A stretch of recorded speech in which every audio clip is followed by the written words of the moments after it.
Selamat malam, saya Adib. Saya di sini akan menjelaskan dengan konsep dasar manajemen keuangan.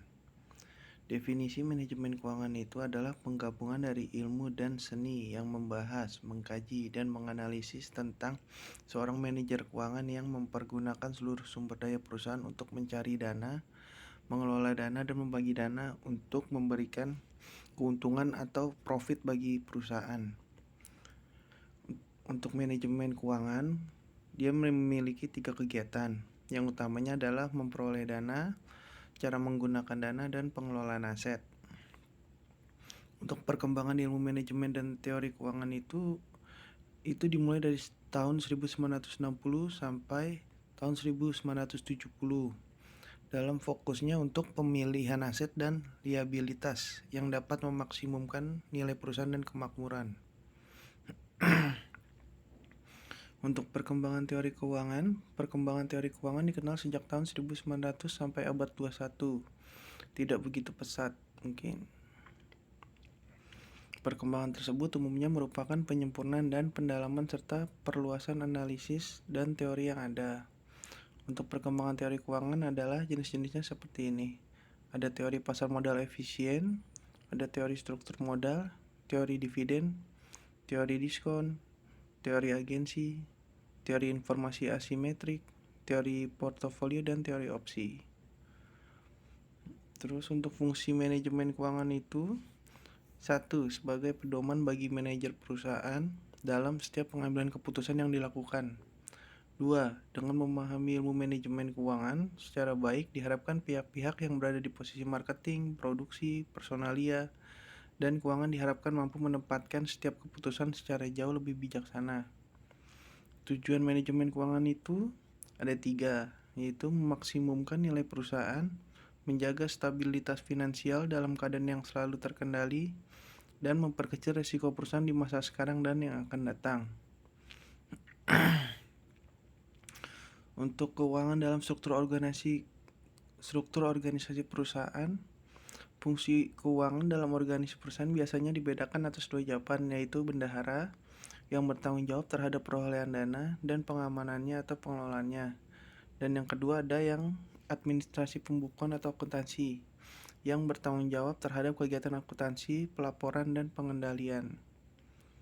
Untuk fungsi keuangan yaitu ada yang pertama meliputi keputusan alokasi dana, baik dana yang berasal dari dalam perusahaan maupun dana yang berasal dari luar perusahaan pada berbagai bentuk investasi.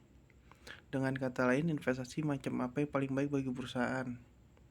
Yang kedua, keputusan pembiayaan dan atau keputusan struktur modal perusahaan. Keputusan yang berkaitan dengan bagaimana mendapatkan dana yang akan digunakan untuk memperoleh aktif variabel yang diperlukan. Yang ketiga, keputusan investasi. Investasi diartikan sebagai penanaman modal perusahaan pada aktif variabel maupun aktiva finansial. Keputusan finansial merupakan keputusan terhadap aktiva apa yang akan dikelola oleh perusahaan. Keputusan ini akan berpengaruh langsung terhadap besarnya rentabilitas investasi, return on investment, dan aliran kas perusahaan masa yang akan datang. Keputusan investasi ini meliputi penentuan aktif variabel yang dibutuhkan untuk dimiliki perusahaan. Untuk tanggung jawab manajer keuangan, tanggung jawabnya ada 5. Yang pertama, 1. Pemilihan produk dan pasar perusahaan.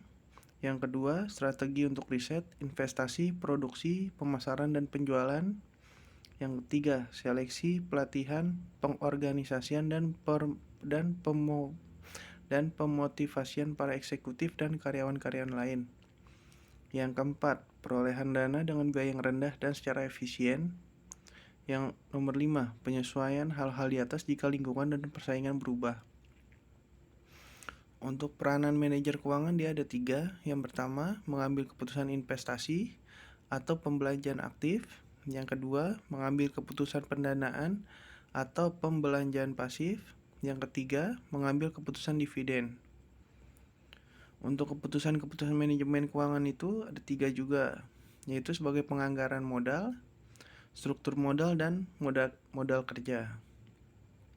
Untuk tahapan dalam manajemen keuangan, itu tahapnya ada 3, yaitu tahap perencanaan. Jadi sebelum ketika mendapat dana, dia harus mempunyai rencana untuk tahap pelaksanaan. Jika sudah direncanakan, harus dilaksanakan, dan tahap penelitian. Penelitian itu atau fungsi anggaran. Jadi ketika anggaran ditetapkan, itu harus sudah ada tujuan anggaran itu untuk apa. Jadi harus sudah ada tujuan dari anggaran itu. Untuk prinsip manajemen keuangan itu ada 7 ya. Yang pertama konsistensi, akuntabilitas, transparansi, kelangsungan hidup, integritas, pengelolaan, dan standar akuntansi. Ya, sekian, terima kasih.